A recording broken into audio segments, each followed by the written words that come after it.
We are paid, that's all. We are God.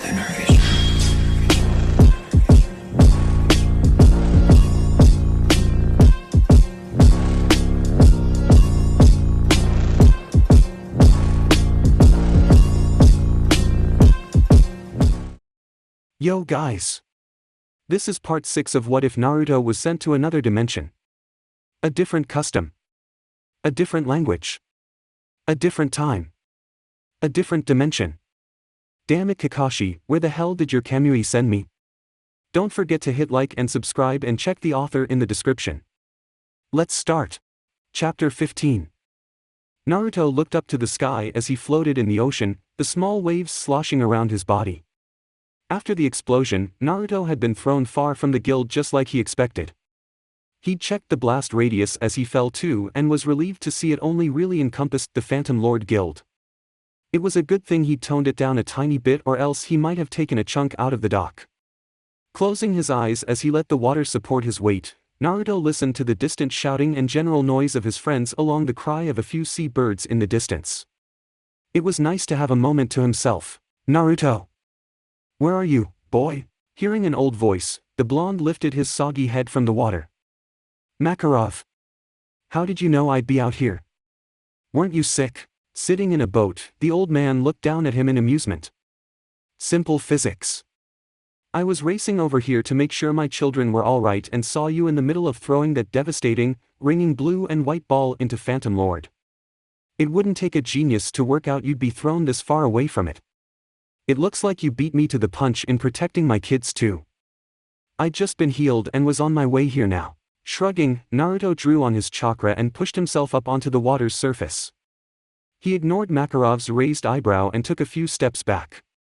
Hold on a second.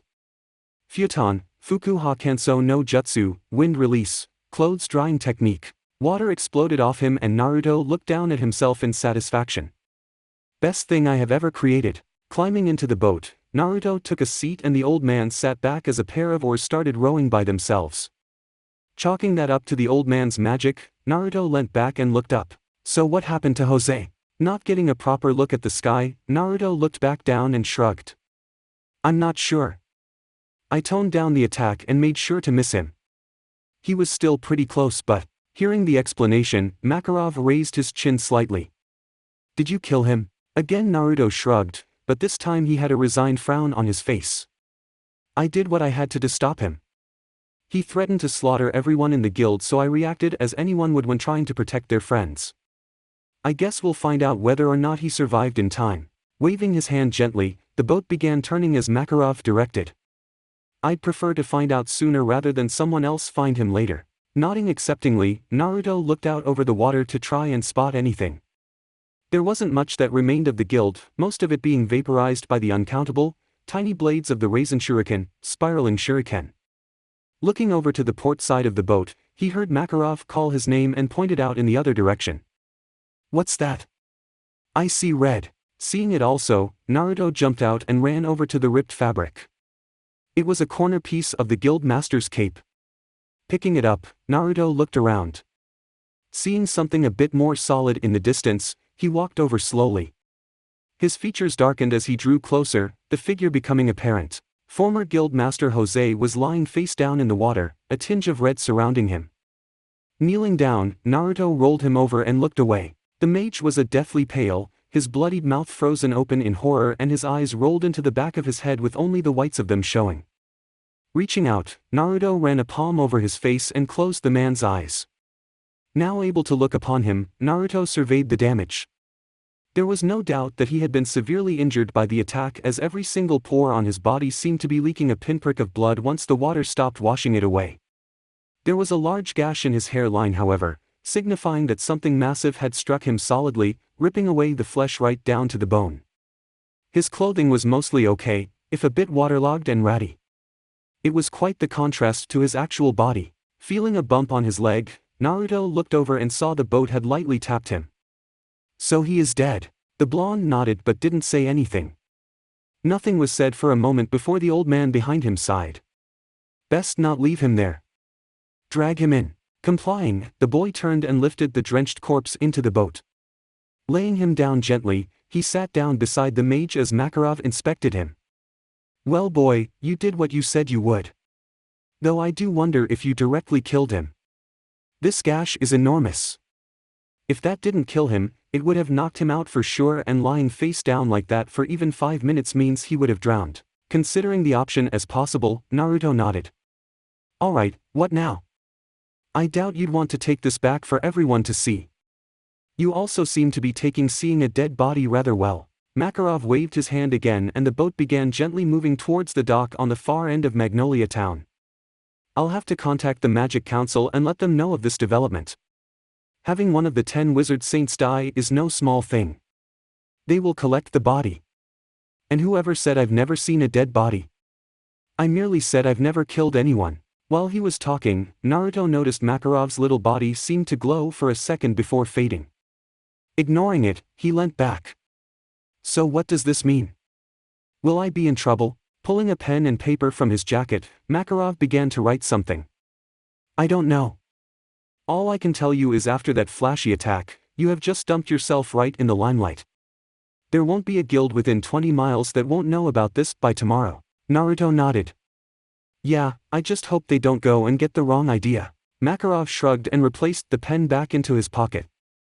Folding the letter in half 2 or 3 times, he looked up at the blonde. It shouldn't matter what they think. You saved my children, so that's all that I'm concerned with. Hearing a flutter of wings and a tiny chirp, Naruto looked up to see a little blue bird flying for them. He raised an eyebrow and smirked when he saw it also wore a tiny purple witch's hat that sagged off to one side. Master Makarov. Master Makarov. You called. Holding up his arm, the little bird landed on his finger. Yes, I have a bit of an urgent message I need delivered. Would you mind? Not at all. Handing the letter over, Makarov touched the bird's tiny head and it seemed to glow for a moment.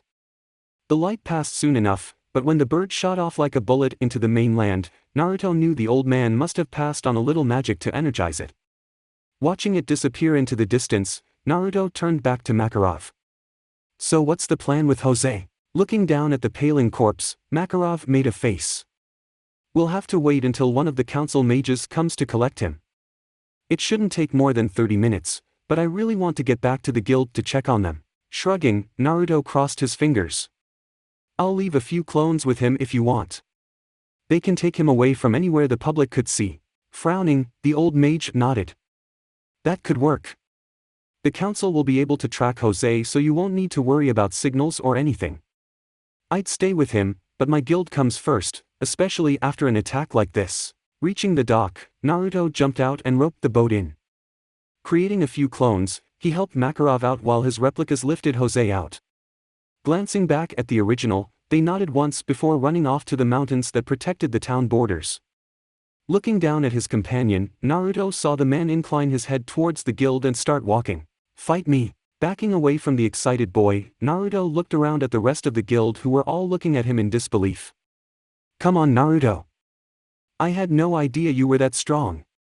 Ah, I'm so fired up right now. Flames began shooting all over the place as Natsu raged enthusiastically. Unused to the stares from everyone, Naruto waved his hands at the mages. What? That was nothing. Honest. Besides, isn't it crazy how fast old man Makarov healed? He heard a chuckle from the short mage. You're not talking your way out of this one. Cursing silently, Naruto frowned. Before he could say anything though, Urza stepped forward. Why didn't you tell any of us you were that strong? We thought we had a general idea, but that is beyond anything we expected. Naruto looked away from the red-haired girl. Well, no use bragging you know. Besides, what's not to say someone helped me with that final attack? He looked up and saw a lot of flat looks directed at him. Well, it wasn't that crazy. This time, Lucy spoke up. She still had red-rimmed eyes from crying after everyone had stood up for her, but was looking better in herself than she had for a while. Why are you trying to downplay your part in this? You saved me, again. You defeated one of the 10 wizard saints and destroyed his guild while at it. Don't you trust us enough yet to tell us everything? Deflating slightly under her concerned and hurt eyes, Naruto scratched the back of his neck and looked away. It's not that, it's just, me. Understand? He heard a mighty snort sound out from Urza. Not in the slightest. Please, enlighten us as to why you don't trust yourself enough to tell us everything. Looking down at Makarov, he saw the old man had sat down and had closed his eyes. No help there. Sighing, Naruto looked up. I just didn't want to get attached too much to you. I'll be leaving for home as soon as I can, so I didn't want to make things hard for everyone. Having looked away as he spoke, Naruto wasn't ready for the slap that connected with his cheek. Looking up in surprise, he saw Urza glaring at him, arm outstretched. That's your reason? What do you take us for? We don't care if you had to leave, you are a dear friend to a lot of us now whether you like it or not. If anything, you hurt us more by trying to sever the bonds with us that were growing naturally. Feeling a touch indignant, Naruto held a hand to his face. Oi! It's not like I wanted to hurt anyone. If anything, I was trying to stop everyone getting hurt. Not backing down the slightest, Urza got in close to his face. Well, you obviously didn't think too hard about it, did you? Naruto leant in until his forehead touched Urza's. Of course I did. I wanted to save everyone the pain of goodbye, Dadabayo. Urza then pressed her own head in, forcing Naruto back. But you would come back, wouldn't you? Growling, Naruto pushed her back. Yeah, of course I'd try, Dadabayo. Snapping her head back, Urza stepped out of the way and let Naruto fall flat to the ground on his face. So what's wrong with making bonds now? That just means you'd have even closer friends to come back to. Pouting, Naruto sat up and rubbed his forehead. Seeing a pair of legs walk in front of him, he looked up. Gazing down at him with a frown was Levi. He also noticed that Jet and Droy were standing behind her. They all still looked pretty bashed up, what with being covered in bandages and wound gauze, but it was good to see them up. Levi-chan. Jet, Droy, how are you guys? So you didn't want to be friends with us? Heh. Not at all expecting that answer from the small girl, Naruto widened his eyes. You just said you were trying to distance yourself from everyone. Not quite knowing what to say, the blonde looked around as he began feeling outnumbered. There were various faces looking down on him, some angry, some upset, others indifferent and yet others understanding. Crossing his legs, he pulled them in close to his hips. Well, no, I want you all as friends, I just didn't want to hurt anyone in case I couldn't come back. Kneeling down, Levi frowned at him. Yeah, but what if you can't get back? What if you were stuck here? I'd say. Trailing off, Naruto looked off to the side. He hadn't actually considered that as a possibility. He was so focused on getting home that he hadn't even entertained the idea. Shaking his head, he looked up at Levi. But I will, and I know I will. Sighing in frustration, the girl shook her head. That is such a Natsu thing to say. Please, consider just for a second what would happen if and I say if, you couldn't get home. What then? Naruto began to think, but was cut off by Levi. You'd be left with us never truly knowing who you are or being able to trust you. Yes, you have done a great deal for us, but sometimes you just gotta open all the way up. Looking down as the girl chastised him, Naruto pouted again. Why were they being so hard when he was just trying to look out for them? Naruto. Hearing the old guild master's voice, the blonde looked over. He was now standing and his piercing eyes were boring deep into Naruto's soul. Sometimes, you need to stop worrying about what you think is best for people and let them do what they want. So what if you might have to go home soon? It doesn't matter if it's tomorrow or in 2 years. They're not asking you to stop looking for a way home, they're just asking you to let them grow close to you in the time everyone have. Seeming it's limited as it is, isn't that just more of an excuse to cherish the time with all your friends? As the word sunk in, Naruto's eyes flicked from friend to friend.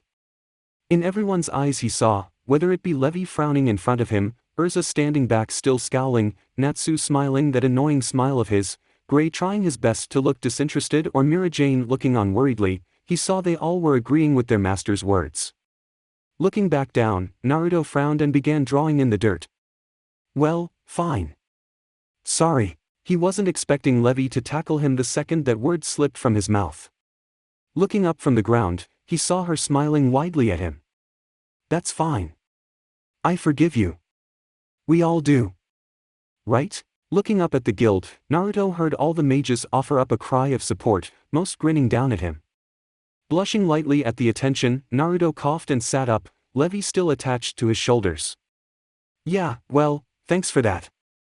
Can we change topics now? Laughing, Levi let go and ruffled his hair as she stood up.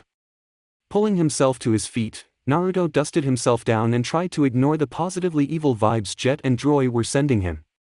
He then looked up at the guild and sweat dropped as he surveyed the damage. The guild had promptly collapsed once the iron bars were pulled out, as they were the only things holding it up. Now all that remained was a whole lot of rubble and a couple of broken beams sticking up at random intervals through the stone. So what will we do about this? Urza then stepped forward and took control of the situation as she usually did. Alright everyone. Seeming it's late in the day, we will all go home. Come tomorrow, we will begin rebuilding the guild. Any complaints? Even if anyone did have any, no one stepped up to the powerful mage for fear of being flattened. Smiling happily, the woman then stretched her arm out. Good. Now, off to bed with all of you. Hearing a murmur from the crowd, the mages began talking amongst themselves as people began breaking away and heading for home. Watching as they left, Naruto sighed. It had been a rather big day, so sleep was sounding good. Unfortunately though, his stomach decided to remind him he hadn't eaten anything substantial for a long while. Feeling his cheeks hollow as the overwhelming hunger sapped his strength, he heard a giggle and looked over. Hungry, Naruto? Come on, let's see if I can't scratch together anything for you. Smiling gratefully at Mira-Jane, Naruto nodded heartily. Thank you so much. I don't think I've felt this hungry ever. Mira-Jane. Do you mind if myself, Lucy and Natsu join? Turning, the blonde ninja and barmaid looked over to see Urza watching them with crossed arms. Natsu and Lucy were also standing beside her, looking up at Urza cautiously. Pouting his lips, Naruto considered the woman.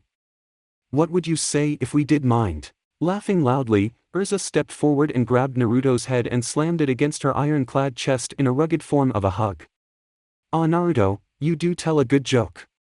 Anyway, I know a lovely place to eat. Urza and Natsu watched on with a small amount of awe at the amount of food Naruto was managing to consume.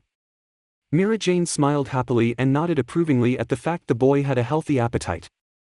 Lucy unfortunately had to watch on in worry, her eyes watering slightly as she saw her purse rapidly losing money to the blonde's stomach.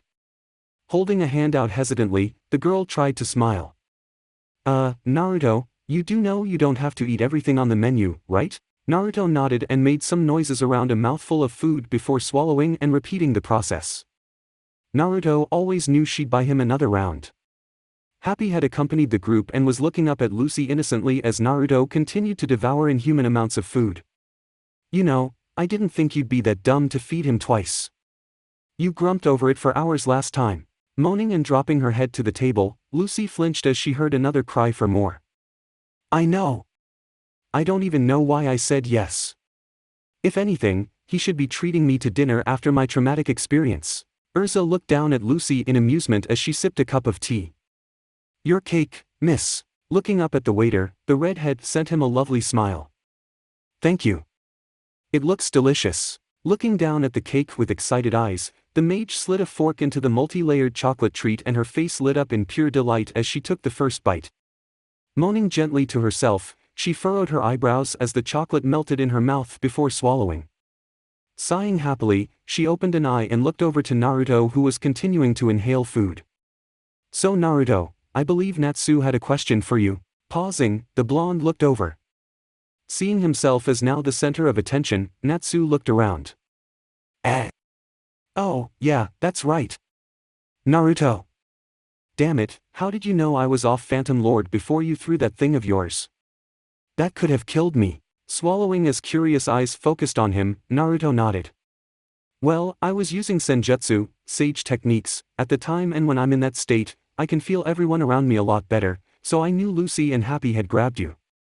As for everyone else on there, I aimed for the guild itself so when it exploded, the shockwave would throw them away before the actual blast hit them. Urza and Lucy frowned and the blonde girl spoke up. You know, that is a little reckless. What if? Alright. At least everyone is fine. Completely cutting off Lucy, the Dragon Slayer leant back with his fingers interlocked behind his head as he smiled at Naruto. The girl went to say something, but Mira-Jane butted in. That's right. It doesn't matter what happened. So long as we are all here, that's all that matters to me. Naruto made a muffled noise and smiled grotesquely at them as food spilled out from between his teeth. While Lucy shrieked in disgust, Urza looked over at Mira Jane. "It is good that it is all over now, isn't it?" Turning to face her friend, the white-haired woman nodded happily. "Perhaps now we can have a bit of a rest. It just seems to be one thing after another lately." Standing back at the guild, the group of friends finished up their conversations as the sun dipped beneath the horizon. Natsu and Happy didn't take long before they ran off with a shouted goodbye, disappearing into the streets as they headed home. Lucy was lamenting the fact her purse was once again empty while Mira Jane, Urza and Naruto spoke. The topic had turned to injuries and Mira Jane was currently fussing over Urza. "So you're okay from taking that hit from Jupiter? I still can't believe you weren't hurt more." Nodding, the mage gently pushed her away. "Yes, Mira Jane, I am fine. Maybe a couple of bruises and perhaps a light sprain from the fall, but nothing that won't heal in a day or two. How about you though?" Shrugging, the girl smiled gently as her eyes dipped to the side as she remembered something. "No, I'm fine. Elfman came to my rescue before anything bad could happen." She then turned the conversation to Naruto and looked him over. "But what about you? You fought the hardest out of us all." Rolling his eyes, Naruto shook his head. "I heal fast enough that anything that did injure me is all better. You already saw that. You should be more worried about Lucy." Instantly remembering the blonde girl, Mira Jane turned to her. "That's right. Lucy, are you feeling okay now?" Sighing as she endured the gentle pat down, Lucy smiled as she reached out and grabbed her friend's hands. "Yes, Mira, I'm still perfectly okay. Nothing has changed from the last 10 or so times you have asked me. So stop worrying, okay? It can't be healthy." Nodding, Mira Jane pulled back with a blush. "Well, I can't help it. I just can't stand the thought of my friends being hurt." Smiling as he watched the girls chat, Naruto took a step back. They seemed to be enjoying themselves, so why interrupt? Waving a hand, Naruto turned and began walking. "Wait a minute." Hearing a shout, Naruto turned to see Mira Jane running at him. "You haven't done your diary entry in like 3 days. Crying out in surprise, Naruto dodged the girl as she tried to grab him. Laughing, he then began to dance around her efforts to grab him, taunting her as she gradually became more frustrated. Finally coming to a stop, she pouted and held her arms straight down by her sides with her fists turned out. "Hold still, you little grasshopper." Laughing, Naruto stuck his tongue out at her. It only lasted a moment before he was suddenly flipped upside down and suspended mid-air by Urza holding onto his leg. "Oi! Let me go. What was this I hear about a diary?" Naruto froze as Urza's amused voice reached his ears. Squirming in her grip, Naruto growled defensively. "Mira-chan talked me into it. She's the one who's doing it anyway, not me." Mira's upside-down face then came before his eyes. "Oh Naruto, don't be silly. I know you secretly enjoy it. Why else would you have stolen it from my top?" Seeing him pause, Mira Jane tapped her nose and winked at him. "Don't think I didn't notice you slip your hand down there and snatch it when you pulled your jacket over my head.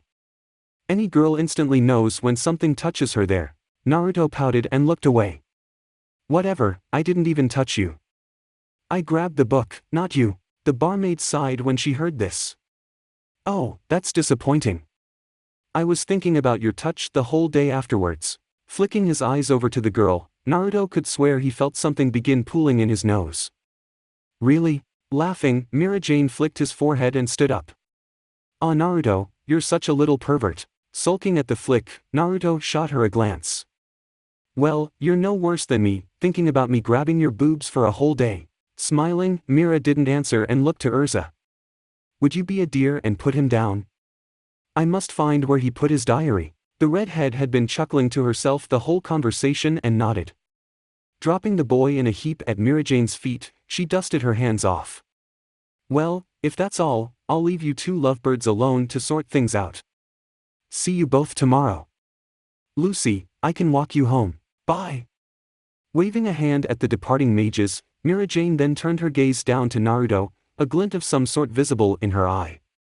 "All right, mister, where did you put the book?" Rolling onto his back, Naruto looked up at the woman bent over him. "I left it at Kana's house." "What, you gonna follow me there now?" She sent him a happy smile and pulled him to his feet. "Yup. Sliding her arm through Naruto's, she then rested her head on his shoulder and looked up at him. Now, walk me there like a true gentleman. Not used to this kind of physical contact, Naruto looked down at her unsurely before settling for just nodding and walking. Kana raised an amused eyebrow at the sight before her. Naruto was currently looking very uncomfortable while Mira Jane was attached firmly to his arm, smiling happily at the tall brunette. Kana! How are you? I just came over with Naruto to make sure he was doing his diary entry. You don't mind if I intrude? Shaking her head, the woman stood back. Not at all. In fact, you'll be pleased to know that I caught him writing in it the other night. Squealing happily, Mira hugged Naruto's arm. I knew it. You do like it. Letting go, the excitable girl then walked past Kana while Naruto trailed behind, grumbling to himself. Closing the door, Kana turned and chuckled. So, what were you going to do tonight then? Did you want to stay? Turning, Mira Jane smiled at the mage. Oh, I couldn't, I'd be intruding. Rolling her eyes, Kana just snorted and wandered over to the kitchen bench and picked up a flask of some strong liquor. She took a gulp and wiped her mouth before answering. Come on Mira, you know I couldn't care about that stuff. The only problem is I don't have a second spare bed. Naruto dropped into a chair and leaned back. No need to interrupt them sorting out something like that. Mira, being the carefree girl she was, just shrugged at the problem. Well, I don't mind either way. I'm happy sleeping with either of you, or I'll sleep on the floor if that's too uncomfortable for you. Raising an eyebrow, Naruto couldn't help but say, Mira-chan, I'd sleep on the floor if it came to that. Nothing against you, but you seem way too girly to last a night on the floor. Pouting, she stuck her tongue out at the boy. Hush you. I'll have you know that I have slept quite well on the floor before. Naruto shrugged and leant back again. Could have fooled me. He got a glare but ignored it easily enough. The girls then went back to talking as they discussed the two options over and over. Time seemed to drag on and before long Naruto yawned as his eyes began to feel gritty. Standing, he looked over as the girls stopped talking. They had since changed topics to dress designs. Will, that's nice and all but I gotta sleep. Big day and all that. I'll sleep on the floor. Night. Turning, he found a hand on his shoulder and moaned as Myra's chirpy voice reached him. Ah. You still need to do your diary. Are you serious? It's late and I'm tired. The girl shook her head. Nope. Tell you what, but you can have the bed if you do. I'll sort out sleeping arrangements with Kana. Groaning, Naruto sighed and walked into his bedroom as he tried to ignore both girls laughing at him. Grabbing the book, he walked out and waved it at Mira Jane. Okay, book. He opened it and wrote down a couple of things. Entry, done. He then snapped it closed. Now, nap time. Walking back into the room, he resisted the urge to sigh again as he heard both girls call out goodnight in overly sweet tones. Naruto stood in front of the guild with a highly unimpressed look on his face. Fairy tale mages surrounded him, most looking out in horror. Slapping a palm to his face and dragging it down, Naruto looked up at the council's army of rune knights they had sent out. After the fight, Makarov told them they would probably get a visit from them. What he didn't expect was the large number of them all demanding they all remain silent and follow their orders. Naruto wasn't really in the mood to deal with these guys either after the large amount of teasing he copped from Kana and Mira Jane after he blacked out from a nosebleed in front of them. The cause of that was because Naruto, in all his generosity, had decided to fix them breakfast, seeming Kana had commented on it so nicely the day before. He had knocked and heard the call to enter only to find them snuggled up in the same bed. When he came to, the pair explained that it was normal for girls to do girly things like that. He had shaken his head saying, Erosenin never told me that, only to become the object of their humor for the rest of the morning. As such, something like what was happening now was something the blonde really didn't want to endure now. Makarov had promptly burst into tears upon seeing all the knights and guards, declaring he didn't want to get arrested as Urza stood beside him, calling out encouragement to the master. True to form, Natsu and Happy tried to make a break for it but were promptly caught by the large number of soldiers. Most everyone else complied however as they saw this was the fastest way to deal with everything. Watching as groups of 10 were led away, Naruto then looked over as 5 high-ranking soldiers came forward to him. Are you Fairy Tail's Orange Rocket? Sweat dropping severely, Naruto gave them an incredulous look. No, I'm not. I'm not even a part of the guild. Looking down at a piece of paper in their hands, the leader looked up at him and nodded. According to eyewitnesses and several descriptions, you seem to be the orange rocket we're looking for. Orange rocket? The hell kind of lame-ass name is that? Snorting, Naruto rolled his eyes sarcastically. Well, I'm actually more partial towards purple, so I have no idea where you got that idea. Looking down, the knights observed over his orange and black jacket and looked at him questioningly. Perhaps it is your outfit then. Resisting the urge to fall flat on his face, Naruto just started laughing in their faces. Not quite understanding what the blonde found so funny, the head knight stepped forward and cleared his throat. Regardless, you must come with us. We have already collected Guild Master Makarov, so if you would please comply, it will make everything easier for everyone involved. Why should I? Not at all expecting that question, the head knight looked around for a moment. Well, because we must talk with you about a highly important matter. Unimpressed, Naruto raised his hands behind his head. Sorry, no can do. I'm not a part of any guild, and I'm not even a mage. You should be investigating the remains of Phantom Lord anyway, they're the ones that started it. Frowning, the guard stepped forward. We need both sides of the story. Now will you come, or will we be forced to make you? Grinning, Naruto dropped his hands. Yeah, you'll have to force me. It's more fun that way. Fine. Reaching out to grab Naruto, the knight recoiled in surprise when Naruto exploded in a puff of smoke. Naruto! Don't leave me here to deal with this alone. Turning, the Rune Knights looked at the small guild master as he looked up at the roof, tears in his eyes. Following his line of sight, they saw the blonde jumping away over the roofs, cackling gleefully as he escaped. Growing red in the face, the head Rune Knight pointed at the shrinking boy. Follow him. Catch him at any cost, he has vital information regarding the situation. Crying out, the lower knights took chase. They had no idea what they got themselves into. Naruto sat in one of the tents the Rune Knights had set up just outside of town for all the questioning. He was tied up and sitting cross-legged on the ground, a pout on his face but an unmissable twinkle of satisfaction in his eyes. The reason for his amusement was every guard that came to chase him, which was pretty much the entire regiment, had some form of a prank pulled on them. Paint splashes covered some, others had glue and feathers covering them in inappropriate places, and yet others were still being cut down from trees. There were other such pranks and Naruto was proud of all of them. The head knight that was interviewing him and Makarov personally had little bat wings firmly attached to either side of his helmet and wasn't looking pleased.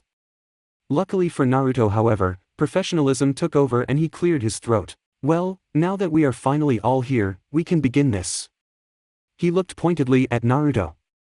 Now, would you mind telling me things from your perspective? Sighing loudly as Makarov began talking, Naruto looked to the exit. His line of sight was quickly blocked by several angry guards. Sighing again, he fell onto his back and closed his eyes. It seemed like this was going to take forever, so now was as good a time as any to take a nap. A foot connected with Naruto's side and jolted him awake.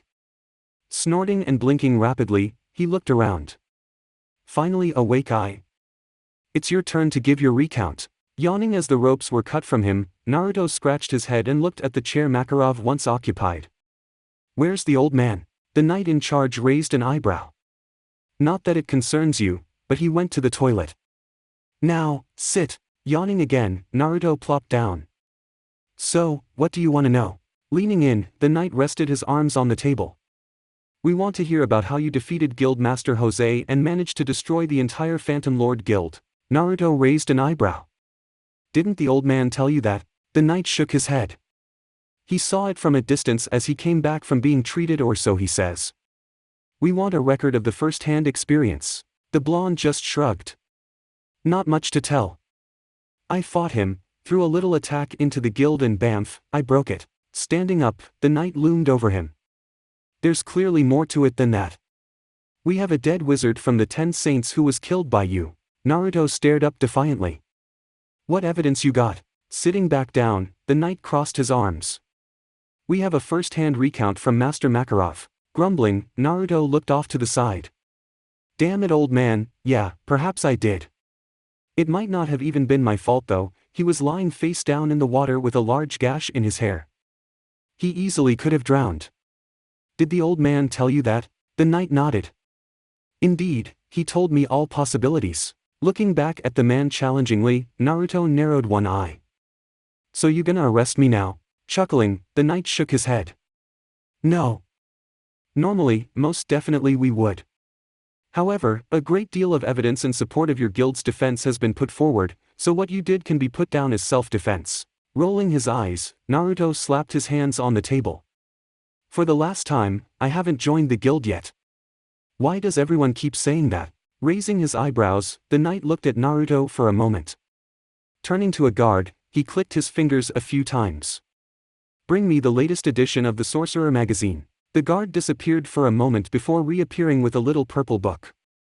Grabbing it off him, the head knight opened it and flicked through a few pages. Finding what he was looking for, he spun the book around and pushed it in front of the blonde. Looking at the knight suspiciously for a moment, Naruto then looked down and frowned when he saw a picture of himself. What the? It was a snapshot of him looking in through a window, eyes wide and looking like something had just startled him. Realization hit him as the picture brought back memories. "I remember that. That was when I was heading for Harjin Town.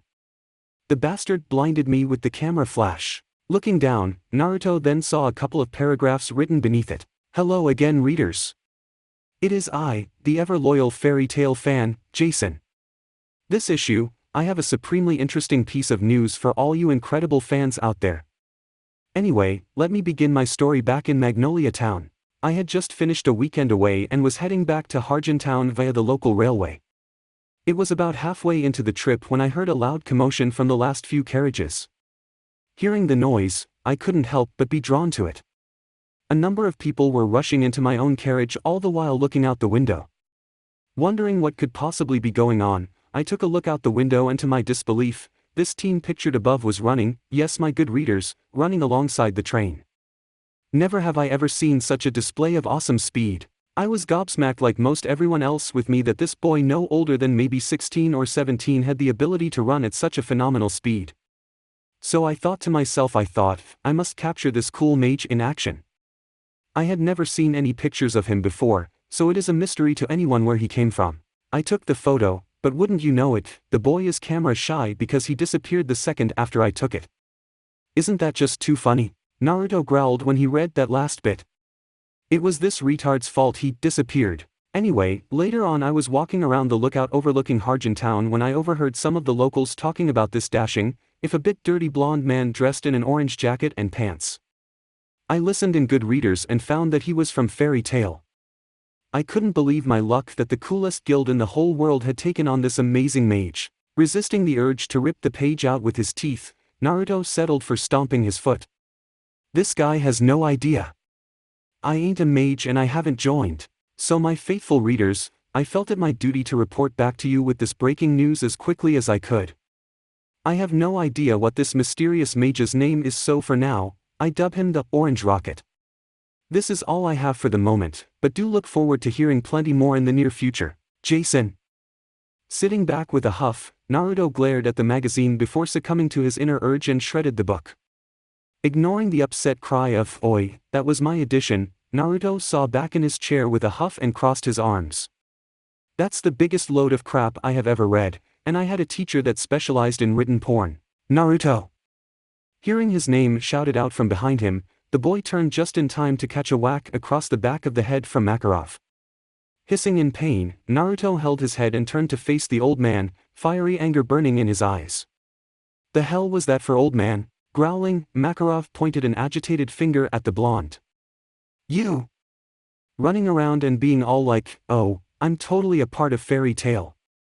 Do you have any idea how hard it is for me to keep up with my own children destroying things, let alone dealing with the paperwork from a boy who hasn't even officially joined yet?" Stomping his foot, Naruto crossed his arms and looked away. It's not my fault this guy decided to label me as in the guild. Watching the bickering duo in amusement, the head knight cleared his throat for attention. Well, despite whatever did or didn't happen, you are now directly involved with Fairy Tail due to the Phantom Lord attack, whether you like it or not. Listening to the knight, Naruto winced as Makarov stuck an elbow into his thigh. Good going, brat. Glaring down at him, Naruto poked his tongue out. As if you wouldn't do the same. Quiet. Falling silent, both males had the decency to look a little sheepish. Sighing to himself, the head knight rubbed her forehead and looked up at the two. the sooner this was over, the better for all of them. Anyway, for the moment you are free to go. The council though does have a rather unorthodox proposal for you, Mr. Orange Rocket. Growling, the blonde stomped his foot. It's Naruto. Uzumaki Naruto. Shrugging, the knight continued. Seeming you managed to take out a rogue wizard of the 10 saints, that leaves the powers a little unbalanced at the moment. I don't believe there has been a death of one of the 10 wizard saints in my time as a rune knight, so this seems like an acceptable proposal to me. Until they can find a suitable replacement, they wish for you, Uzumaki Naruto, to become a stand-in wizard of the 10 saints. Eyes widening, Naruto snorted. Me? But I'm not even a wizard, the knight shrugged. It is not for me to question. You managed to defeat Jose, thus they requested you as a stand-in, mage or not. Makarov decided to speak up when he saw Naruto open his mouth. Boy. Think very carefully about what you have to say. To be offered such a prestigious position, especially at your young age, is something incredibly significant. Looking down at Makarov, Naruto went to say something, thought about it for a moment and then slowly closed his mouth. The members of the room grew quiet as they expectantly watched the blonde for his answer. Time began to drag slightly, so the head knight spoke. Well? Have you a reply? Looking up, Naruto shook his head slowly. No, not yet. I really need to clear my head and think about this before making a decision. Sighing unhappily, the knight nodded nevertheless. I suppose that is a wise decision. The inquest into Phantom Lord will most probably continue for another couple of days, so if you wish, you can have until the end of those days to make your choice. Nodding, Naruto turned and walked from the tent. A pair of guards went to grab him but an outstretched hand from the head knight stopped him. Let him go. We can find him later. Turning back to Makarov, the knight allowed himself a small grin. You seem to have picked up a most troublesome youth. Rolling his eyes, the small guild master let out a sigh. You have no idea. Exhaling slowly, Naruto let the waves of natural energy run over him and he opened his eyes. A couple of startled birds took flight from his shoulders as he twitched. He had been sitting in a meditative pose on a piece of wood balanced on the top of a narrow rock out in his favorite training field.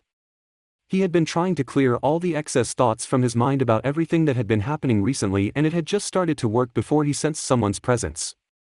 Looking down calmly, he saw Urza walking up to him, a lopsided smile on her face.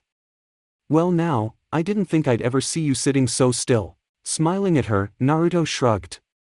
I don't usually unless I'm meditating. You'd be surprised how long I can remain motionless like this. Standing easily on his platform, the blonde dropped to the ground. Dusting himself down, he heard Urza snicker to herself.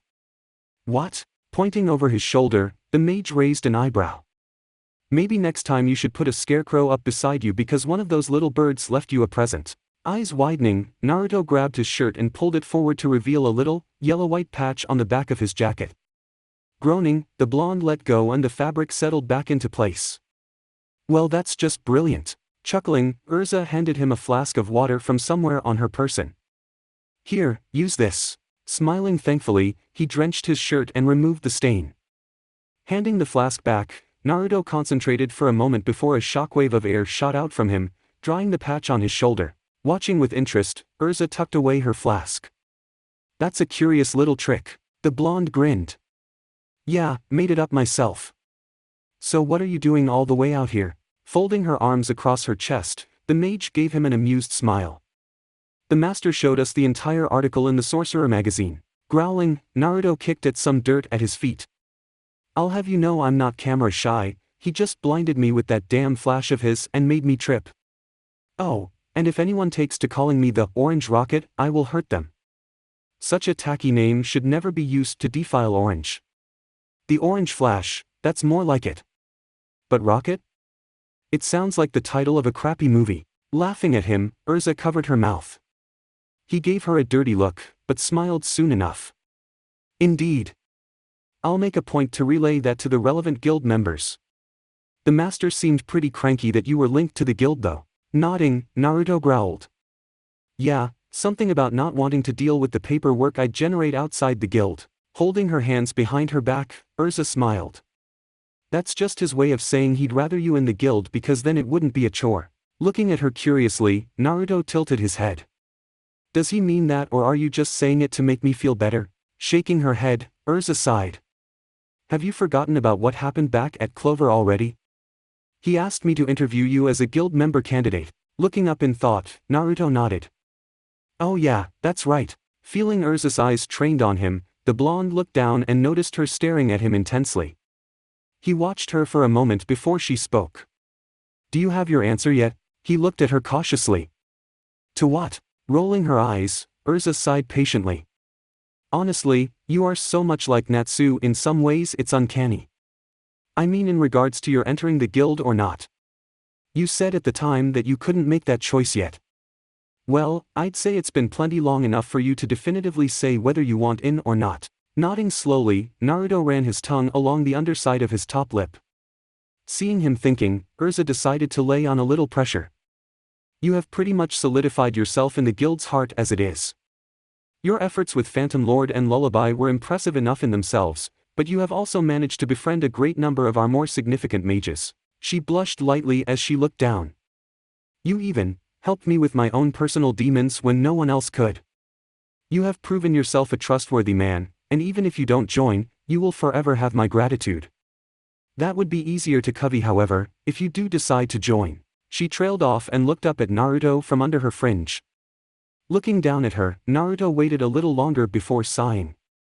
Truthfully, he had already made his mind up, he just liked watching her suffer a little. Scratching his head, Naruto exhaled and nodded. So who else wants me to join? Smiling slightly, Urza chuckled. Who doesn't? She began ticking off her fingers. There's Levi, Jet and Droy for starters. Lucy definitely would love your company. Master Makarov would be relieved so he doesn't have to deal with your external problems. Don't even get me started on Natsu and Gray. Kana wouldn't have a problem at all if the breakfasts you make her are as she describes. Urza smiled as she saw Naruto stick his tongue out a little and scratch the back of his head in embarrassment. And then there's Mira Jane. I don't think I have ever seen her so taken with another guild member before. Raising an eyebrow, Naruto repeated Urza. Taken with me, you say? But that's just how she is. Shaking her head with a smile, Urza looked at Naruto. I've known her long enough to know when she acts differently around someone. Widening his eyes, Naruto leaned back on the rock behind him. So, she likes me, you say? The woman shrugged mysteriously. Well, everyone likes you. How much though? That's not for me to really say. Thinking over this new piece of information, Naruto grew silent as he rolled it around in his mind. A soft thump beside him made him look over as Urza leant back beside him. Looking into his eyes, she smiled. So, what would your answer be? Looking back up to the sky, Naruto smiled. Well, I suppose if you put it like that, I can't really say no, can I? Especially after what the old man said to me yesterday. Feeling a hand grip his arm gently, Naruto looked over to see grinning. That is exactly what I was hoping to hear. Pulling him from the wall, Urza took a few steps back. Come on then, let's go formally induct you. Rolling his eyes, Naruto let himself be dragged from his spot and pulled back towards the town. Chapter 16. You're what? Grimacing, Naruto opened an eye a sliver after Natsu deafened the entire area with his outburst. Rolling his jaw around to pop his ears, the blonde repeated himself. I said that I decided I'd join the guild. Screaming again in unrestrained excitement, Natsu began launching fireballs around the area and setting several nearby houses and shops on fire. When one rogue ball clipped one of the few new upright beams for the new guild, Urza finally stepped in and fixed things. It looked like a gentle enough tap to the head, but a crunch echoed throughout the street as Natsu was buried head first into the solid ground. Stepping over him as he tried to pull himself free, Urza motioned for Naruto to follow. Come on, we're wasting time. We must find the master. Stepping over Natsu and silently chuckling to himself, Naruto followed the redhead around the cleanup area to the back of the guild.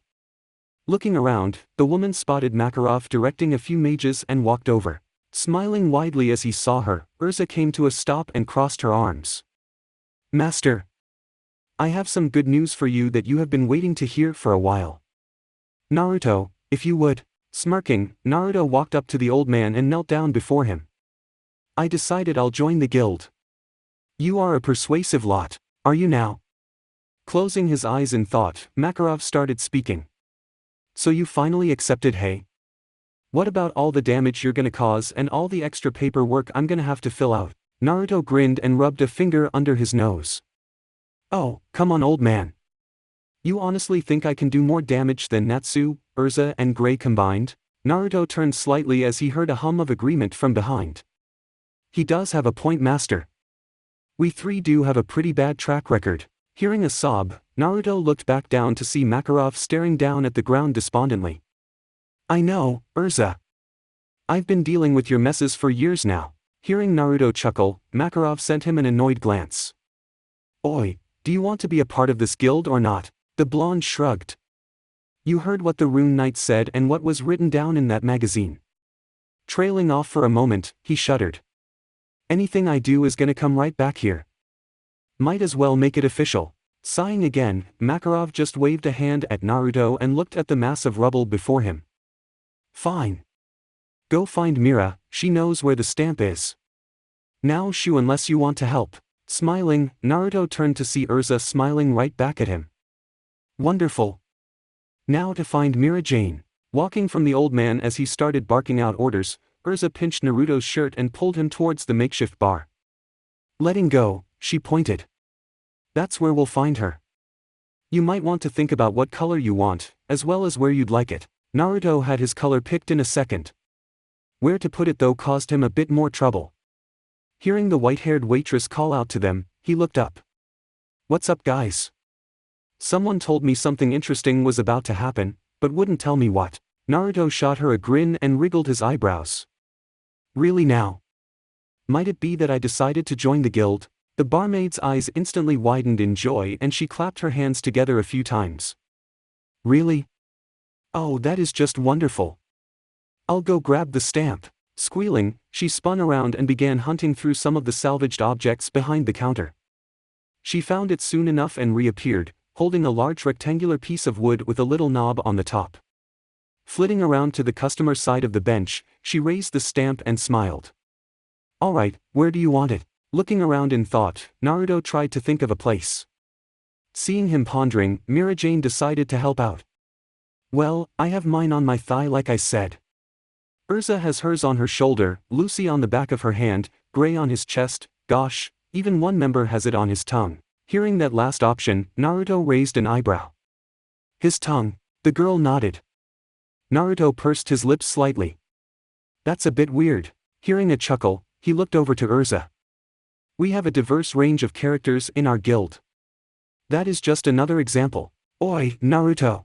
Hearing a shout, the blonde turned to see Gray walking over in his boxers. I overheard you decided to enter the guild. Naruto nodded.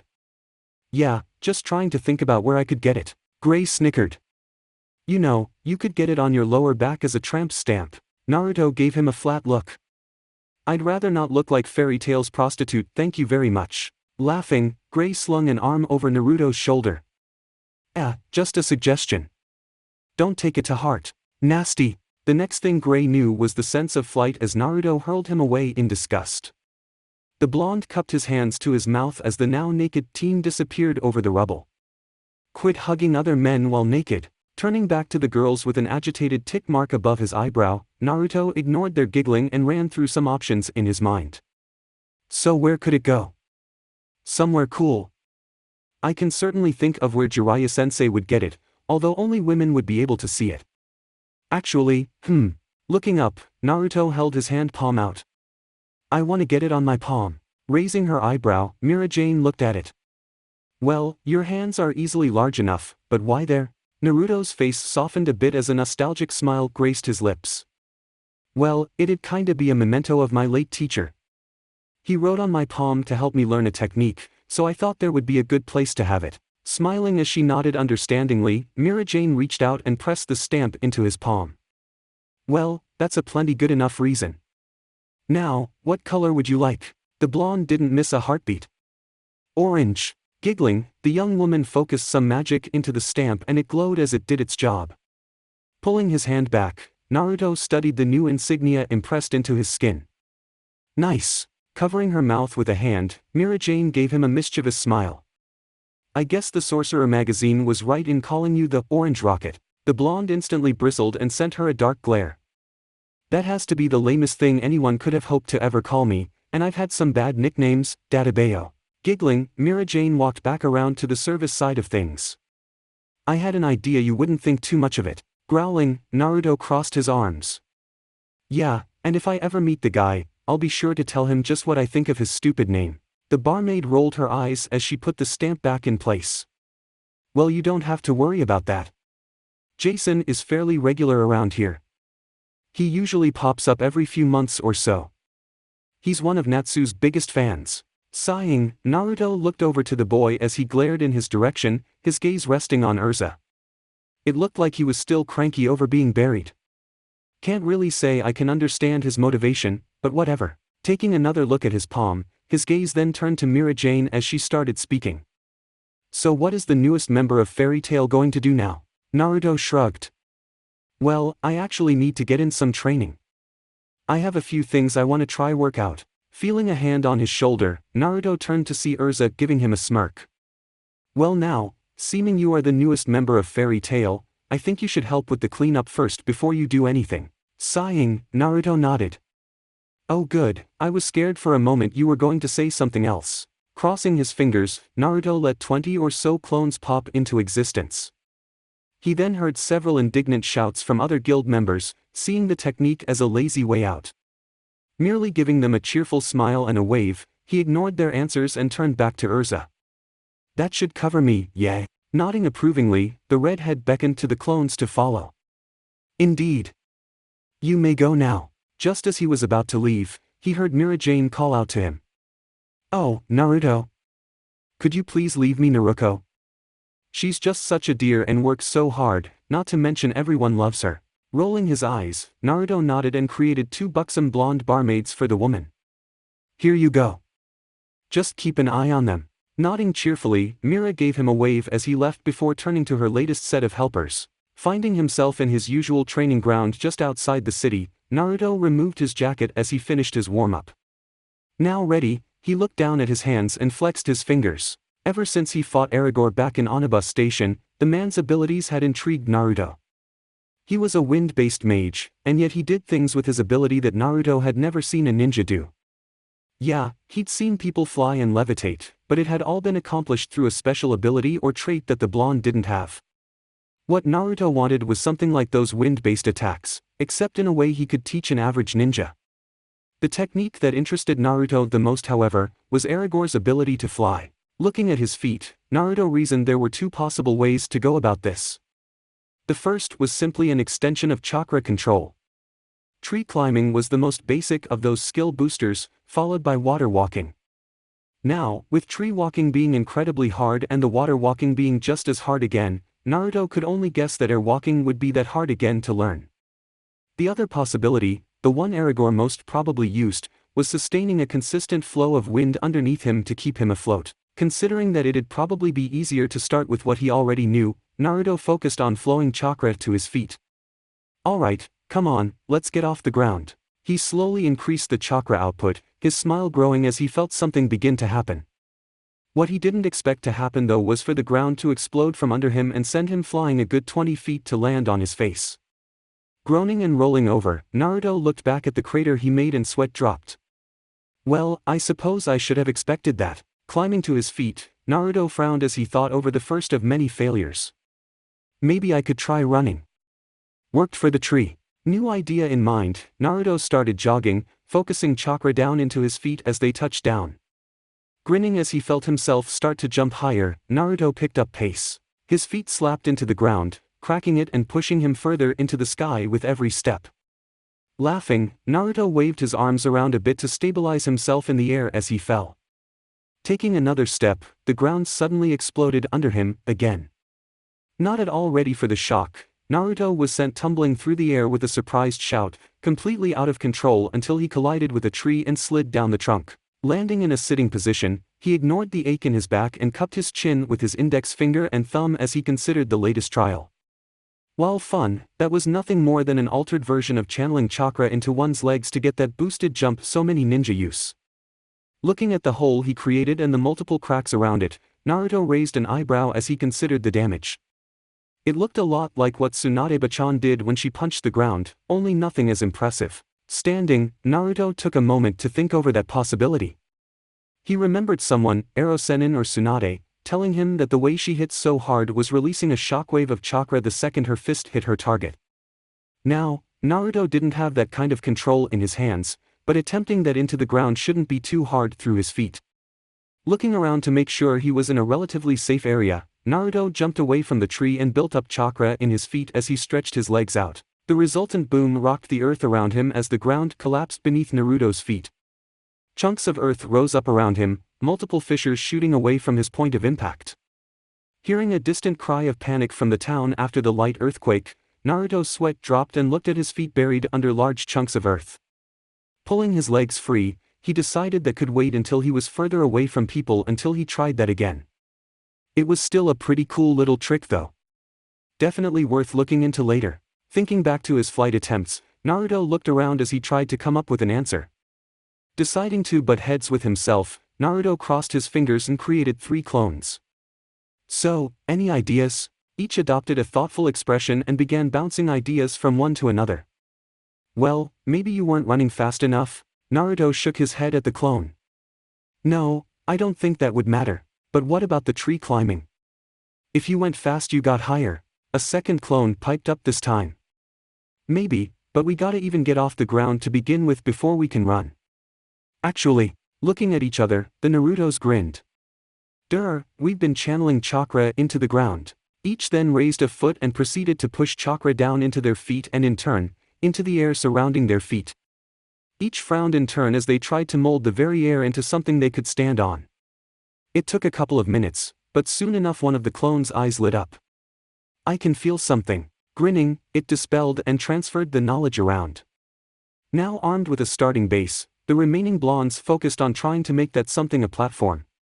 It seemed like it was possible. Looking around, Mira Jane tried to spot a tuft of blonde amongst the greens and browns of the landscape. Naruto? Where are you?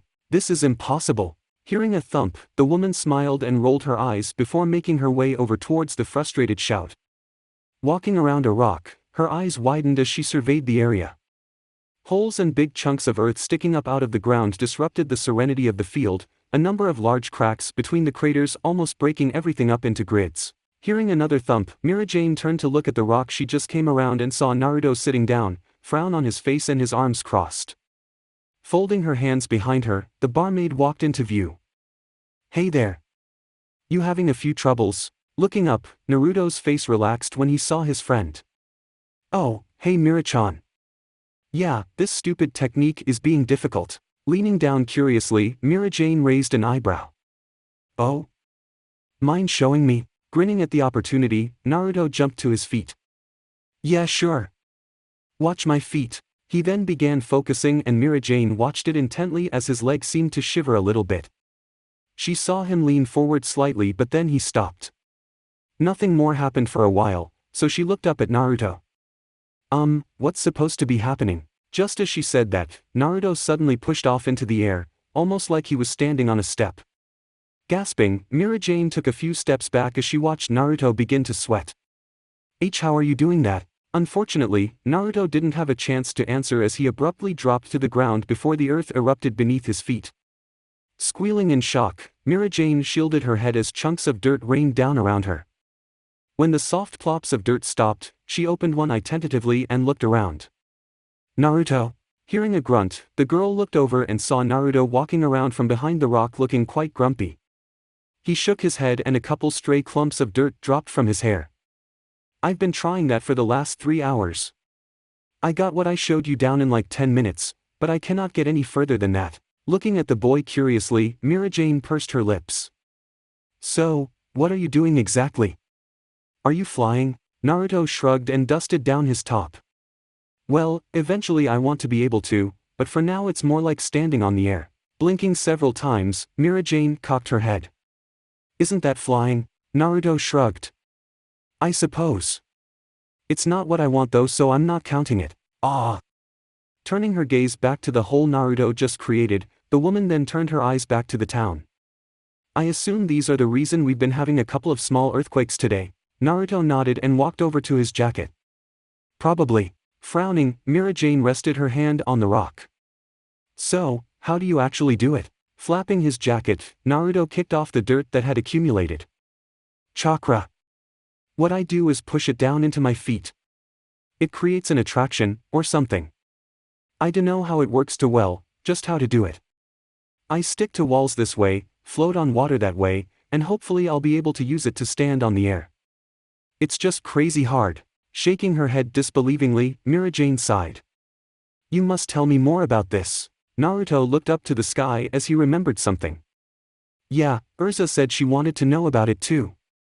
I'll tell you at the same time. Humming softly, Mira smiled as she watched Naruto pull his jacket on. Her eyes lit up in remembrance as her original mission came to mind. Oh!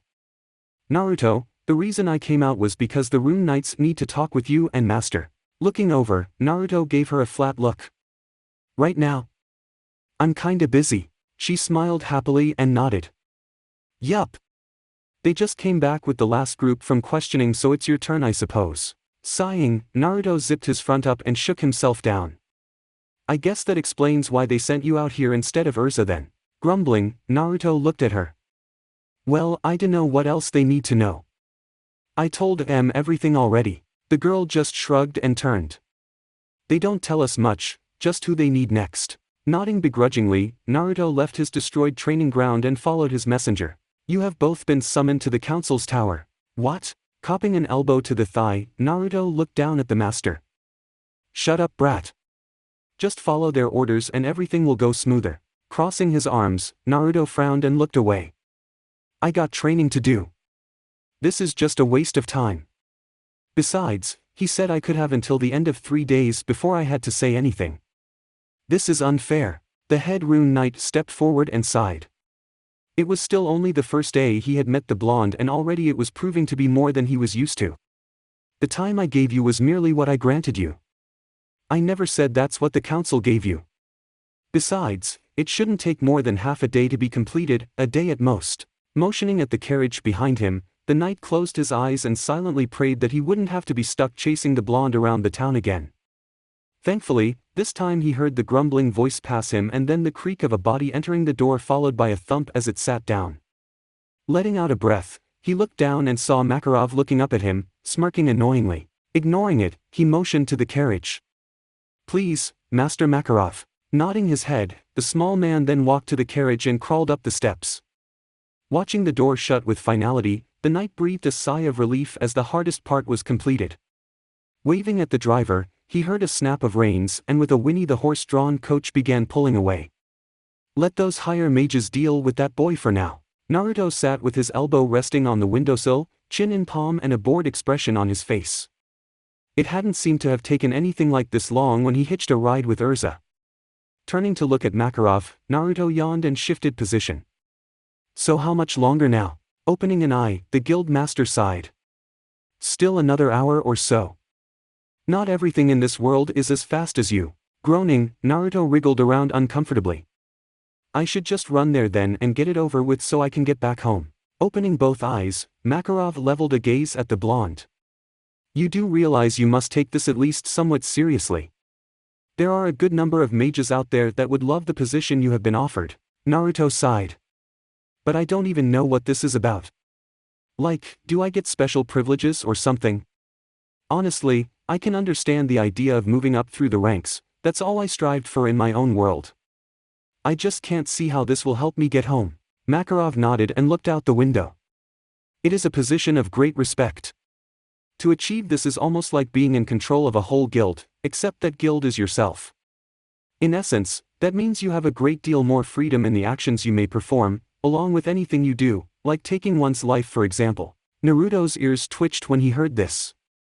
So, I wouldn't get in trouble for it then? Even outside the guild? Makarov shook his head. Make no mistake, if you were to take an assassination mission, you would instantly have the entire Magic Council coming down on your head. Something like what you did to Jose though, they wouldn't run over you extensively like that or with everyone back at Fairy Tail. Naruto looked away. I still don't know why they're drilling you all. It was Jose that started it. Makarov shrugged. Whether he started it or not, guild wars are illegal. That's most probably what they are taking me in to talk about. The old man seemed to grow quiet and pale slightly as he thought it over. I really don't want to do this, but, Naruto snickered. You're a bit of a scary cat, aren't you? Rolling his eyes, Makarov stuck his tongue out at the boy. Just go to sleep or something and leave me in peace. Chuckling, Naruto decided that it was still a pretty good idea, and sliding down so he now lay of the seat, closed his eyes. Whoa! Blinking several times, Naruto looked around for a moment before yawning and stretching. Realizing that voice must have been the driver's, the blonde sat up and tried to rub the kink out of his neck. Yawning again, he had to squint his eyes as the doors were opened and sunlight rushed in. We're here. If you would follow me. Shading his eyes, Naruto waited for Makarov to climb out first before following. Looking around, the blonde nodded as he checked out the building. It was definitely what he remembered as he ran from it, just not as gray. Tall, pointed peaks jutted up all across the roof, looking more like a castle than a council's meeting place. The odd window spotted across the walls didn't really help the image either. Looking down as he heard footsteps, he realized Makarov and the guild were drawing away.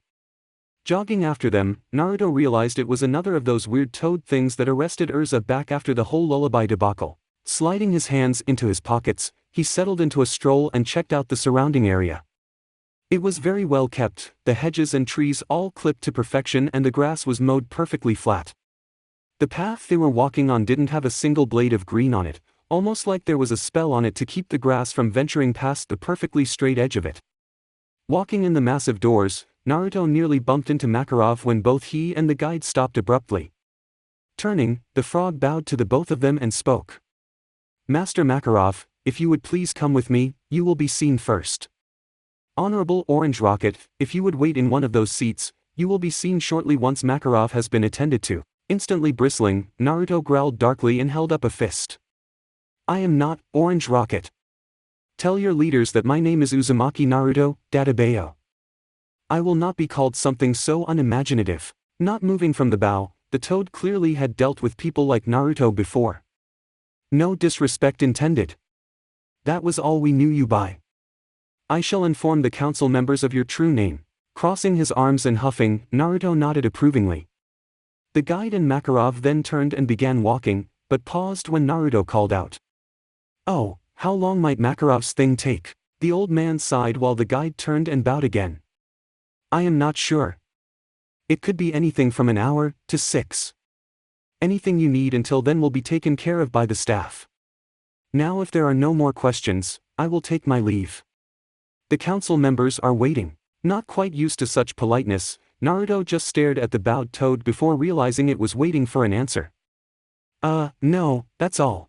Rising from its bow, it nodded at Naruto and then turned and began walking off down the corridor, Makarov following closely.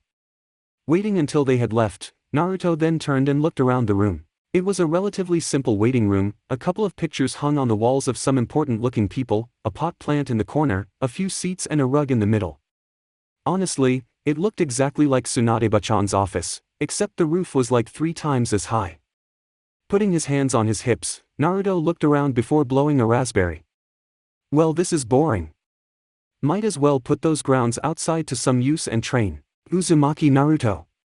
Please, if you can hear me, respond. Looking up from the ground, Naruto pulled himself to his feet and dusted himself down. Yeah, over here. What's up? The toad guide looked around the area with wide, disbelieving eyes as it surveyed the damage. Holes and cracks covered the earth, destroying the once pristine grass. The toad could only be thankful that the blonde had chosen to do whatever caused this as far away from the council building as possible. Recovering from the mild shock, the toad bowed and addressed the blonde. The council will now see you. Would you like a shower and perhaps a change of clothes before seeing the council? Looking down at himself, Naruto's sweat dropped as he saw the dirt-stained jacket and grass-stained pants. He could guess he probably stunk a little too. He had been out here for quite some time. Scratching his head in mild embarrassment, he chuckled. Yeah, that might be a good idea. Nodding approvingly, the toad then turned and began walking briskly back towards the building. We must hurry then, you are due to be seen in 30 minutes. Stepping out of the shower, Naruto shook his hair. He always did love the feeling of wet hair flapping around. Summoning up a bit of chakra, Naruto ignored the towel provided and adopted the ram seal before blowing all the water that was on him onto the bathroom walls. Having already sealed his gear, Naruto looked at the clothes provided and raised an eyebrow. Sliding the long-sleeved shirt on, Naruto was surprised to find that once settled, it seemed to shift about on his body as it shrunk to fit him. It wasn't orange, but a nice pale cream and was light and breathable. A couple of dark stripes ran lengthways down the front of it from the shoulders to hips, but outside of that was rather plain. Pulling the pants on, the blonde then grabbed at his crotch as a very awkward sensation rushed over that area as the clothing shifted around to fit him. Once finished, Naruto let go and looked down. They were a darker cream pair of slacks that contrasted well with the shirt. The shoes too were the same color of the pants, no laces needed as they, like the rest of his new clothing, adjusted to fit him. Giving himself a once-over in the full-body mirror, Naruto shrugged acceptingly. It was pretty boring in contrast to his usual gear, but not too bad. If they let him keep it though, he'd have to ask Mira-chan or one of the other girls if they could sew some colors onto it to liven things up. Tucking the scroll containing his clothes into the back of his pants, Naruto sighed. Time to get this over with. Opening the door, Naruto stepped out and raised an eyebrow when he saw the guide bowed before him. "Were you waiting that whole time for me to come out?" The toad nodded from the bent position. "Indeed. We must hurry. That's not creepy at all." Still, Naruto turned and followed the guide as it led him from the showers and down a large hall. Looking around, the blonde remembered this from when he had woken up in Urza's pocket. Same enormous pillars, cubes and spheres. Hearing his guide's footsteps stop, Naruto looked down to see it motioning a webbed hand towards a deep mahogany door. "If you would please enter, the council will see you now." Nodding, Naruto thanked the toad and pushed on the doors. They were quickly pulled open from the inside by another set of toads, each dressed in identical robes. Looking at them curiously, Naruto walked forward and looked around the room. It was fairly big and situated around the walls about 5 or so meters up, sat the council members. The small pedestal sat in the middle of the room in clear view of the men and women hidden in the shadows, elevated slightly from the ground. Stepping up to it, Naruto waved at the council. "You called." Hearing a snort and a muttering of disrespectful youths from one of the older men, Naruto ignored it and leant on the wooden railing before him. Another voice, equally as old-sounding but with a bit more humor in it then addressed him. "Uzumaki Naruto, I believe. How nice of you to join us without breaking this time." Naruto shrugged. "First impressions and all that." "Thanks for having me." The man nodded. "Indeed. We shall proceed to business now if that suits you." Seeing Naruto nod, an older and much more serious-looking mage stepped into the light and began speaking. "I am Guren Doma. I am the spokesperson of the council and you have been brought here in light of your more recent achievements." Saying nothing, Naruto just watched the elderly man keenly. He was a tall man with a serious face and a rather long, gray beard that came halfway down his chest. A purple wizard's hat sat on his head and a long purple-red cape flowed down from his shoulders, the collar fastened just under his collarbones with a golden brooch. Bandages seemed to completely cover his torso and arms, even coming all the way down to wrap around his hands and fingers. Beneath that seemed to be a long set of pants that disappeared down behind the wooden barrier. "Uzumaki Naruto, your involvement with the Phantom Lord and Fairy Tail Guild War seemed to be pivotal in the outcome. Under normal circumstances, we would have taken you in for extensive questioning seeing you didn't seem to affiliate yourself with any known guild. You will find yourself lucky that information regarding your attachment to Fairy Tail was brought to light." Naruto's poker face held true, but he silently thanked that Jason fellow for the rumor because the blonde did not feel like searching for home with this lot breathing down his neck the whole time. "When we received news that Jose Porla of the 10 Wizard Saints had died, we were in a state of unrest because the powers were now unbalanced. We have still yet to determine the exact cause of death, so if you would further inform us of his passing you will have helped us a great deal." Looking around the men and women cautiously, Naruto decided he didn't want to reveal everything he could. "Well, I fought him and it came down to one final show of strength. My own attack gets pretty bright so I couldn't see much within it. When me and Makarov found him but, he had a massive gash on his head and was lying face down in the water. He probably drowned." Falling quiet, Naruto's eyes gauged the mage's facial expressions but found them to be as unrevealing as ever. The shadows hiding the majority of their faces didn't help either. Neither side spoke for a moment until the council head took lead. "Very well, that seems to be accurate enough. If you do remember anything in the future though, do please come and inform us of this." Naruto just nodded and stayed silent. Something told him he didn't want to give them too much information about anything. Seeing the motion, the mage continued. "So this brings us to our next discussion point. My fellow council members deemed it necessary to elect another mage for the 10 wizard saints to maintain balance. Until then, they requested that you would hold the spot temporarily. You seem to possess the required strength and battle prowess for such a position. If found within all requirements however, you may be asked to stay as a permanent position. So what says you?" Watching as the man grew still, Naruto tried to work out what was going on here. It didn't seem to add up, what with them not even knowing his real name until today.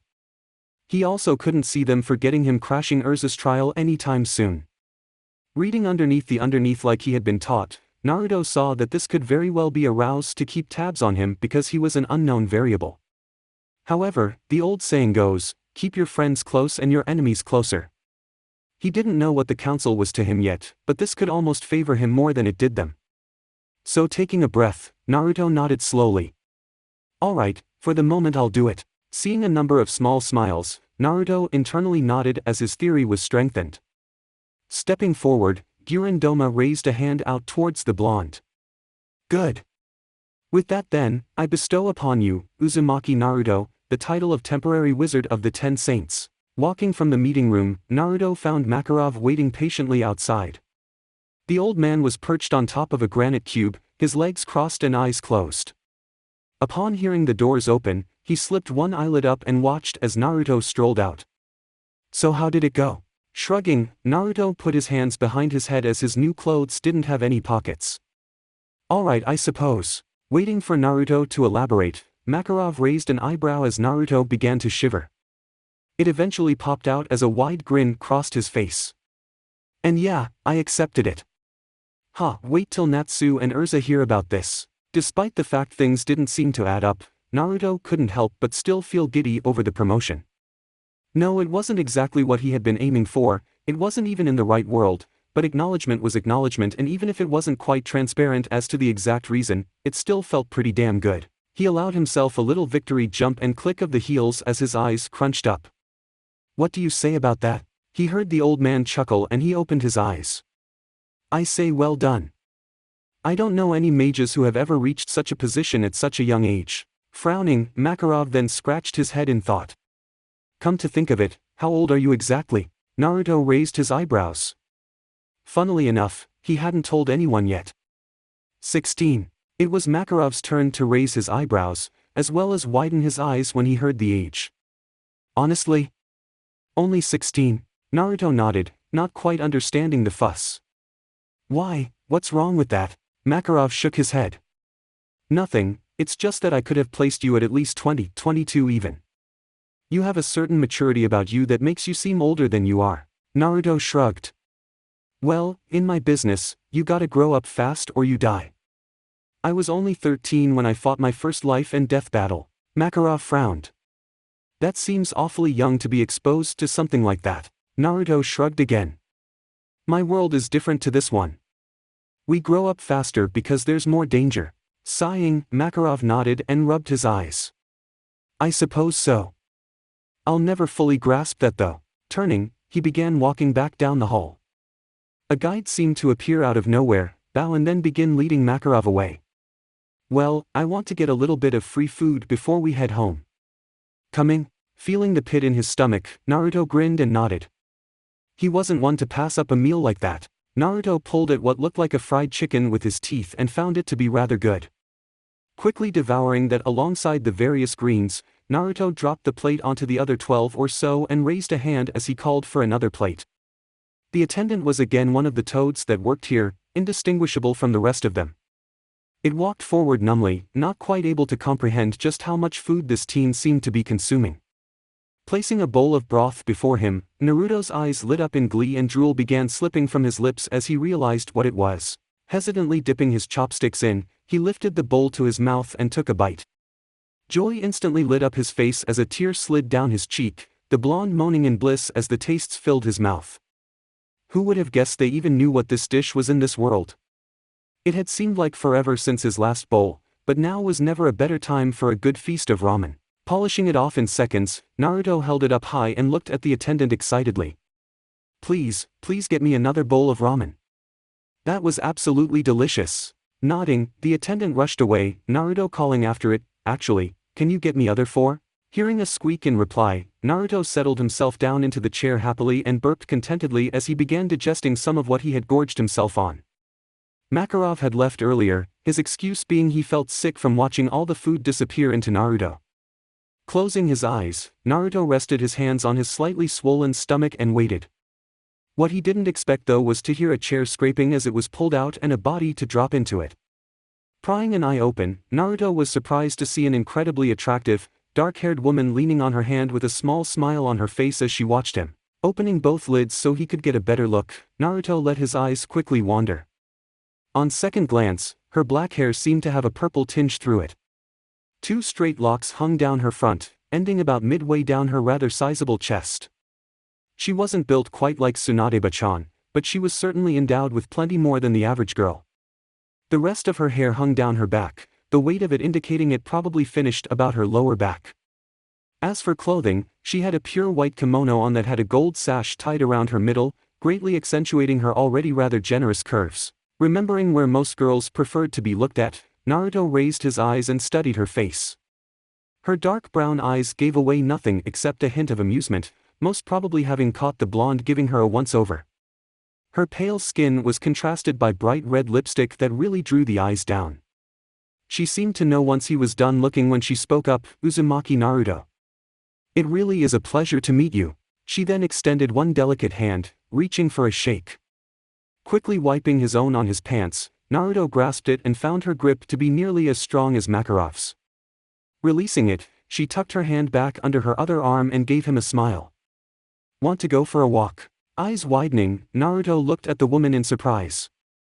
He had met her for all of 20 seconds, didn't even know her name and already she was asking him out for a walk. Hearing the footsteps of the attendant, Naruto looked up eagerly. Just let me finish these last bowls first. Smiling as the attendant dropped the bowls with a huff, the blonde smiled up at him thankfully before tucking in. Devouring the first bowl in the space of a minute, Naruto reached for the next bowl before looking at his company. So, what's your name? You already know mine somehow. Raising an eyebrow and allowing her smile to widen slightly as Naruto slurped up the noodles, she nodded. My name is Altair. Altair Milkovich. Straining to swallow a slightly larger than expected mouthful, Naruto let out a breath before smiling back at the woman. Nice to meet you. So, have I met you anywhere or? Trailing off, Naruto popped another bowl in front of himself and began tucking in as he waited for her to reply. No, you haven't officially met me. You see, I'm actually a part of the council, so I was there when you interrupted Urza Scarlet's trial, as well as just now. Struggling not to spray her with food, Naruto pounded his chest and cleared his airways. You mean to say you're on the council? But you're so young. Everyone I could see was like 100. How old are you? She tapped her nose and winked at him. Didn't your parents ever tell you that it was impolite to ask a lady her age? Blinking, Naruto shook his head. Well, no sorry, I didn't have any parents to tell me anything. I was an orphan. In that moment, Naruto could swear he saw something flash behind the woman's calm exterior, something Naruto definitely recognized. It was gone just as quickly as it appeared however and was covered nicely with an apologetic smile and closed eyes. Oh really? I'm sorry, that was rude of me. I can understand your predicament though, not having any parents. Finishing off his last bowl, Naruto looked at Altair curiously. You're an orphan too. She shrugged. In a sense. Enough about this though, let's talk about happier things. You're now done I assume, unless you wish to create more work for our chefs. Chuckling as he watched the poor attendants carrying back bowl after bowl, he shook his head and stretched. Nah, I'm alright now. Where do you want to go? As she stood, Naruto noticed with interest that her kimono was rather short, finishing only about halfway down her thighs and revealing a great deal of toned legs. Pulling himself up, Naruto followed the woman as she wandered outside. Oh, nowhere in particular. Just a walk around the gardens. Raising his hands behind his head, Naruto shrugged. Suits me. They then walked out, following the path as it wove its way through the greenery that surrounded the building. They didn't say much, merely content in each other's presence as they watched the birds and insects zipping around the bushes and prune trees. After a while, they came upon a stone bench at which Altair sat down on, patting the spot beside her with a warm smile. Blinking several times, Naruto grinned and slipped down beside her. This was certainly taking some interesting directions. Placing her hands on her lap, she smiled up at the slightly taller teen. So, care to tell me a little about yourself? I haven't heard much at all about you, so I thought I'd take the time out to get to know you. While flattered that a woman this beautiful was interested in him, Naruto could still feel something telling him he shouldn't trust her fully. Well, I dunno, what do you want to know? She shrugged. Oh, anything really. What do you do for fun? Naruto nodded. Fair question. Well, I got two pastimes I really like. Pulling pranks is probably my favorite cause honestly, people's reactions after they get pranked is just gold. I can't get enough of it. I also like keeping plants and watering them. It's relaxing. Chuckling quietly, Altair raised a thin eyebrow. Those are two rather different interests. You seem like a bit of a diverse person. Naruto shrugged. Whatever keeps me occupied I suppose. How about you? What do you like doing? The woman widened her eyes slightly and smiled. Oh, I didn't think you'd be interested in me. Naruto rolled his eyes and snorted in amusement. Huh, what gave you that idea? Altair shrugged. Oh, you'd be surprised. Well, I like things I don't know. Information on people that I haven't yet met interests me, hence the reason I'm now with you. Naruto scratched his cheek in mild surprise as the girl basically said she was interested in him. Well, I wasn't really expecting that, but thanks, I guess. The raven-haired beauty just gave him a coy wink. My pleasure. So what kind of foods do you enjoy? Naruto instantly brightened. Ramen. Food of the gods right there. Please say you like it too. Altair chuckled. Well, while not my favorite I certainly don't mind a bowl or two here and there. That okay by you? The blonde grinned. Sure is. I haven't met too many people who like it as much as me so I kinda expected that. Humming softly, Altair looked at his smiling face. You're very bright aren't you? Naruto replied as Naruto would. Ha! Giggling, the woman waved her hand. I meant you are very happy. You haven't stopped smiling the whole time we've been talking. Or is it just because of me? Trailing off, she watched Naruto's reaction. He paused and looked at her for a moment before grinning. Well, I'm normally pretty happy but meeting a pretty lady like yourself always helps the mood. Smiling, Altair gently slapped his arm. You tease.